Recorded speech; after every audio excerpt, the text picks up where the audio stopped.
Salut, c'est Clément, bienvenue dans Apprenez avec moi les rêves lucides, épisode 18 je crois. Et dans le dernier, je vous avais parlé de ma première expérience de traverser les murs. Et je vous avais dit que j'avais fait suite à ça un deuxième rêve où cette fois je l'avais fait vraiment plus consciemment. Et je vais vous parler donc de ce rêve lucide là. Et je voudrais aussi commencer à vous parler d'une discussion que j'ai en ce moment avec Manu de Outside the Box, la chaîne Outside the Box anciennement Top 5. On s'envoie des petites vidéos pour discuter sur un sujet très profond qui est qu'est-ce que la conscience? Qu'est-ce que la conscience? Qu'est-ce que les dissociations de conscience et ce genre de choses? Et il y a un passage qui touchait au rêve et que je voudrais vous présenter un peu là parce que, enfin vous allez voir, c'est lié au rêve que j'ai fait. Donc le rêve, je vous le décris. J'arrive un peu en mode PUBG pour ceux qui connaissent le jeu. Je suis parachuté, j'arrive au sol, donc derrière chez ma mère, donc ma maison d'enfance. Et là, je prends d'abord un marteau et après je prends une sorte de faucille. Et pendant ce temps, il y a mon frère et une autre nana qui arrivent et qui eux ont des vraies armes, mais ils n'ont pas encore de munitions. Et du coup, je cours pour m'échapper. Donc c'est dans la neige et je me sers du marteau et de la faucille pour les planter dans la neige et aller plus vite, quoi. Et il y a une longue course-poursuite jusqu'à un moment où il y a 4 mecs qui sont au bord de la rue et je leur demande de m'aider parce que j'arrivais de nouveau plus trop à avancer. Je leur demande de m'aider, de me pousser. Et là, au lieu de me pousser, ils me tirent pour m'emmerder, quoi. Et c'est là que j'ai repensé, ah ouais, c'est de nouveau le même, comment on appelle ça, le même motif de rêve où je cours éternellement, je suis poursuivi et je ralentis, j'arrive plus à accrocher au sol, etc. Et du coup là, je capte et je deviens lucide. Pardon. Je deviens lucide et du coup je suis comme projeté en l'air. Donc je suis en l'air et je vois donc mon frère arriver avec la fille et là je redescends pour me poser au sol et mon frère est plus là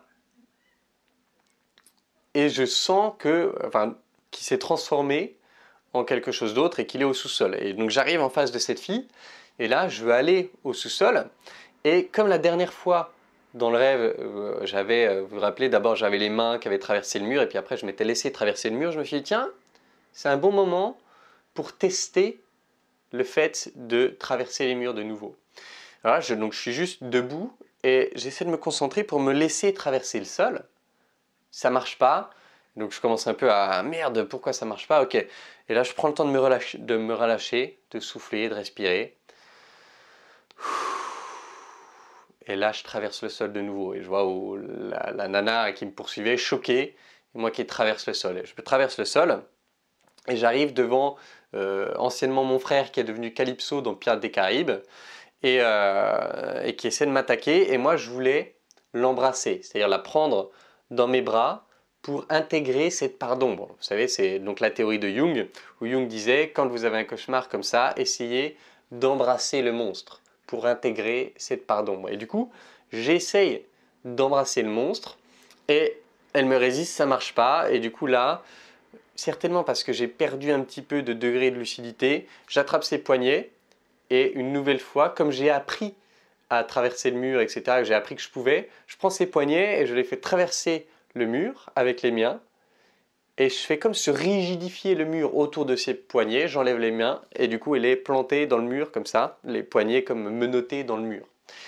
Et du coup, 2 points par rapport à ça. Le premier, qui est lié au fait de traverser les murs, c'est que en gros, une fois que, enfin en tout cas dans mon expérience, le fait de l'avoir fait une fois, c'est comme si mon moi de rêve sait qu'il peut le refaire.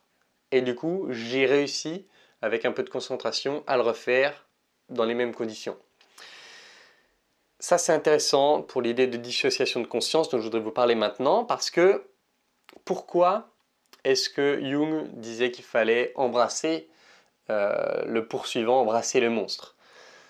Il avait senti, alors je n'ai pas encore lu assez de livres de Jung, donc je ne sais pas si il l'avait juste pressenti ou s'il l'avait exprimé clairement, mais bon, vu que Jung était un génie, il l'avait probablement compris, que on peut voir les personnages de rêve comme plus que juste des fantasmes, des créations, mais vraiment comme des sous-personnalités de nous. C'est des sous-personnalités de nous qui sont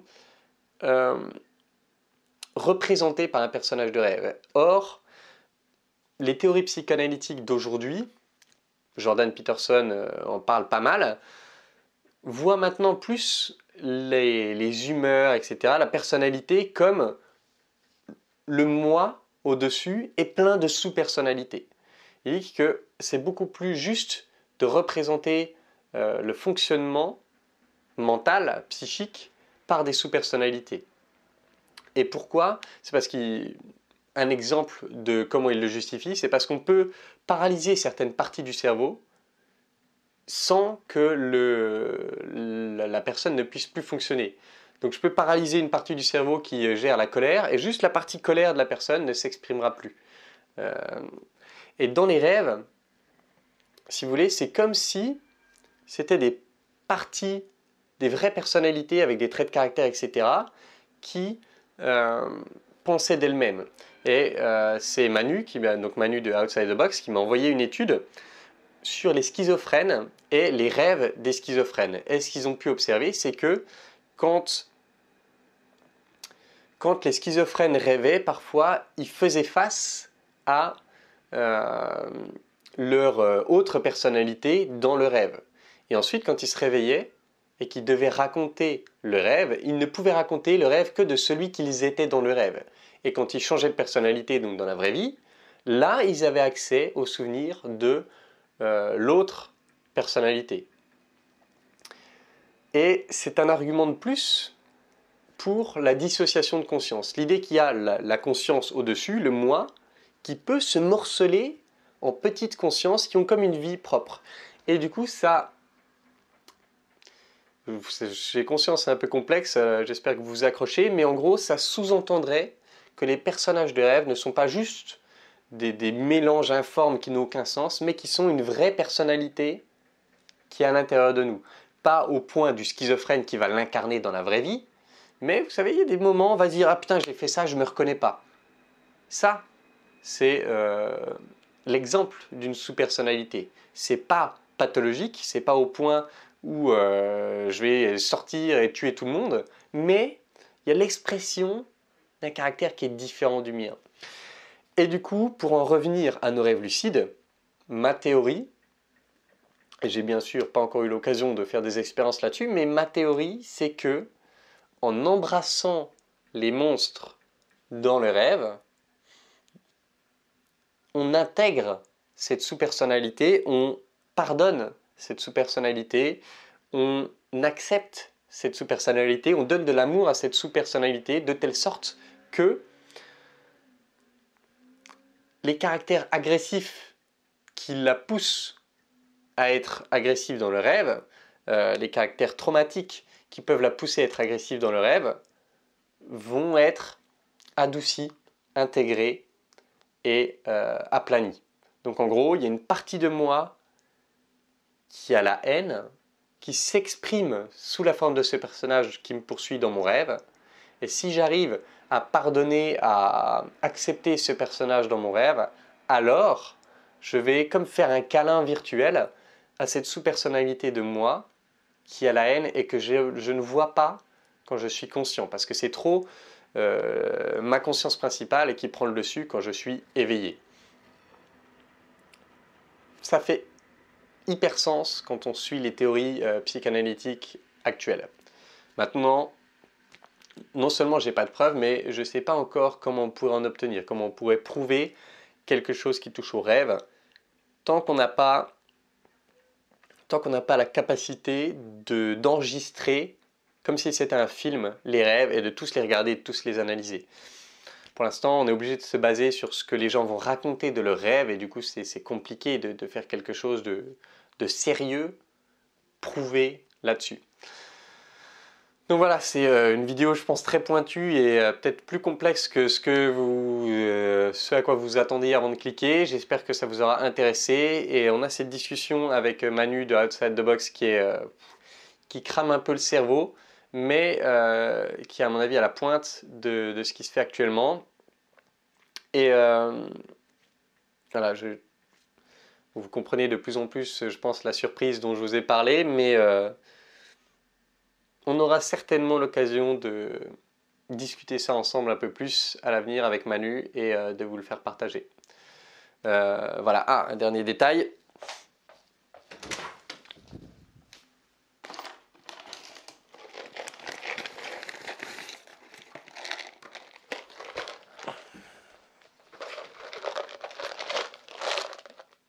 Jacob, le patron de Vivid Dream, pardon, m'a envoyé des sortes de capsules, des pilules. Celle-ci qui est censée favoriser le rappel de rêve et on va dire il met awareness en anglais. Awareness, ça veut plus ou moins dire être conscient.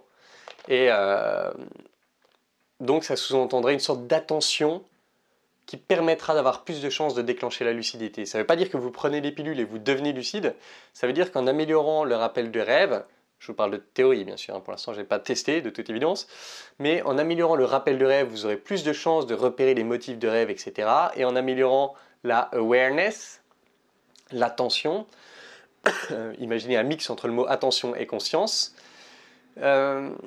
vous aurez plus de chances de, théoriquement, déclencher la lucidité en rêve. Donc il m'a envoyé ça, il m'a aussi envoyé ça, Supermind, qui vise à clarté mentale et focus cognitif. Donc ça, par exemple, par rapport à mes examens ou à la capacité de travailler dur et d'être focus, justement, ça peut être intéressant. Alors, est-ce que j'y crois a priori? Pas trop. Je crois beaucoup à l'effet de la nutrition sur le mental. Je voulais vous faire une vidéo défi 30 jours de carnivorisme. Enfin, pas exactement de carnivorisme, c'est un truc qui s'appelle Elimination Diet, mais j'ai jamais fait la vidéo parce qu'en fait je trouvais ça chiant à monter. Et ça manquait de pétillant, mais en changeant mon alimentation, j'ai immensément gagné en clarté mentale par rapport à avant quand je bouffais que des pâtes. Et du coup, je sais que parce qu'on mange, on peut drastiquement changer la biochimie mentale. Cette vidéo va durer 100 ans, mais c'est pas grave. Voilà, j'ai lu un livre aussi qui s'appelle The Ultra Mind Solution, qui parle c'est Mark Hyman, un docteur américain, et il parle globalement de comment on appelle ça, de la synthèse de neurotransmetteurs, donc de la création de neurotransmetteurs à l'intérieur du cerveau, comment modifier tout ça. En gros, comment faire que votre cerveau produise plus d'hormones du bonheur, qui va vous rendre plus focus, plus épanoui, etc. Par l'alimentation. Donc, je crois qu'il est possible par l'alimentation de faire des changements là. Maintenant, est-ce que c'est vraiment possible de booster le cerveau avec des petites pilules? Mon a priori, c'est plutôt que non. Mais je veux tester parce que moi, je ne suis pas pour le fait de dire non, ça ne marche pas juste parce qu'il paraît que... Non, je suis pour le fait de tester, si on sait que ce n'est pas nocif. Je suis pour le fait de tester et de voir par soi-même les ingrédients, tyrosine, DHA, carnitine, a priori c'est rien de dangereux. Donc je vais tester et je vais faire une vidéo comment on peut appeler ça, de feedback sur ce que j'en ai pensé. Du coup, je sais pas si on peut appeler ça une vidéo sponsorisée parce qu'ils ne me payent pas pour le faire. Mais bon, ils me passent les produits, donc bon, il faudra peut-être que je mette un message vidéo sponsorisée. Pas celle-là du coup parce que je vous dis pas ouais c'est bien achetez-le machin, je vous dis il m'a filé ça et merci Jacob qui a une sacrée histoire d'ailleurs, je vais pas vous en parler, peut-être que je ferai une interview avec lui sur sa vie perso en l'occurrence, mais bon bref, je pars totalement en vrille mais en fait ça me fait plaisir je sais pas si vous avez vu mais enfin, ceux qui me suivent depuis longtemps, j'espère que vous avez vu que j'essaie de plus en plus d'être collé à qui je suis vraiment dans la vraie vie à travers mes vidéos. Je le fais depuis toujours, mais j'ai essayé d'augmenter encore les degrés pour qu'on voit qui je suis vraiment dans la vraie vie et juste pour que moi je sois plus fier du contenu que je fais. Donc voilà, 2 packs de capsules que je vais tester et quand je les testerai, je vous ferai un feedback là-dessus pour vous dire ce que j'en ai pensé. Voilà, ce serait marrant que ça marche. Mais voilà, comme je vous dis, mon a priori, c'est probablement pas, mais we'll see. Et je sais que Manu de Outside the Box essaye aussi celle-là.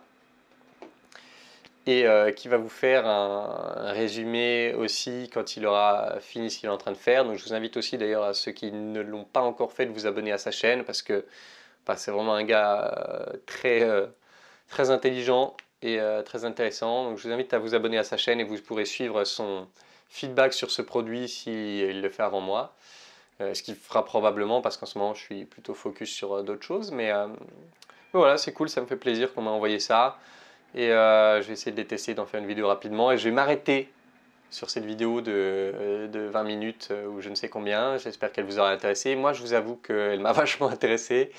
Et j'ai kiffé la faire. Donc c'est cool, je me sens bien. Je suis on fire aujourd'hui. J'ai eu un peu de mal à redémarrer là, ces 3-4 dernières semaines. Aujourd'hui, je me sens hyper bien en termes de focus. Et j'ai viré quelques-unes de mes vidéos, non pas parce que le contenu me dérangeait, mais parce que j'avais le sentiment que ça m'écartait des gens que je voulais le plus côtoyer. C'est-à-dire, moi, ce qui m'intéresse, c'est la profondeur des sujets, pas, pas le divertissement. Et du coup, j'ai fait ce choix-là et peut-être qu'il y a une partie de moi qui rend cette vidéo exprès compliquée pour que ne reste que ceux qui s'intéressent au côté plus profond des rêves lucides et pas juste à l'aspect divertissant. Je ne dis pas que je suis contre le fait de se divertir avec les rêves lucides. Je dis que si ce qui vous intéresse, c'est vous divertir avec les rêves lucides, je ne suis pas celui qu'il faut suivre. Moi, je suis celui qui s'intéresse à l'aspect thérapeutique des rêves lucides et à ce qu'on peut en faire de profond. Bref, cette fois j'arrête cette vidéo, j'espère qu'elle vous aura plu. En attendant la prochaine, je vous embrasse et je vous dis à bientôt. Ciao.